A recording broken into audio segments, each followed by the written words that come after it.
Hi, I'm Joe Tomaso, Director of Adult Faith Formation. Well, we're in the final week of our current homily series titled A Whole New Perspective.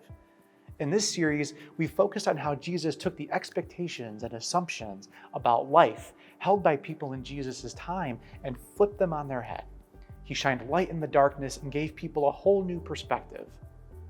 And like those people in Jesus' time, for us too, it is a call to see life and live it from a whole new vantage point. I want you to think about a moment or experience in your life that completely changed your perspective. Maybe it was an incredible teacher or coach you had that left a lasting impression.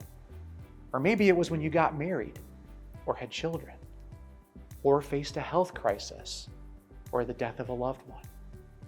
There are moments that shift the way we look at life. And from that moment on, we see differently.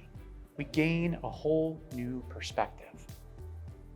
Now, for the past few weeks, we've been looking at Jesus' Sermon on the Mount. The Sermon on the Mount, we can say, is a whole new perspective that turns the status quo expectations of life on their head.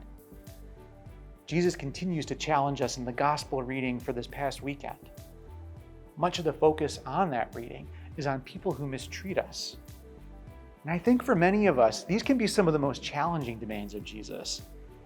Jesus says, love your enemies and pray for those that persecute you so that you may be children of your Father in heaven.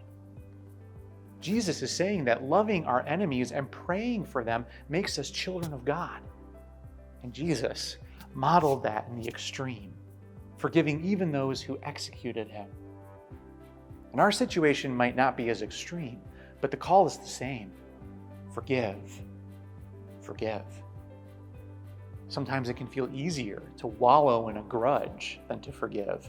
But if we forgive, we lean into the peace, the joy, and the freedom that comes with being a child of God. It's appropriate, I think, to reflect on forgiveness this week, including our own need for forgiveness as we approach Ash Wednesday and Lent. So let's make this call to forgive concrete. Identify who you have to forgive this week. And if you can't think of anyone, remember, I think sometimes we can be our own worst enemies, and we need to forgive ourselves too. Well, thank you. Thank you for taking the time to make this reflection part of your day and for journeying with us in this homily series, A Whole New Perspective. We hope that you've gained some new perspective in your life from looking at Jesus' teaching over these past 6 weeks. Please like and share this video, and be sure to subscribe to get videos and reflection questions sent right to your email each week for our Lenten series coming up next.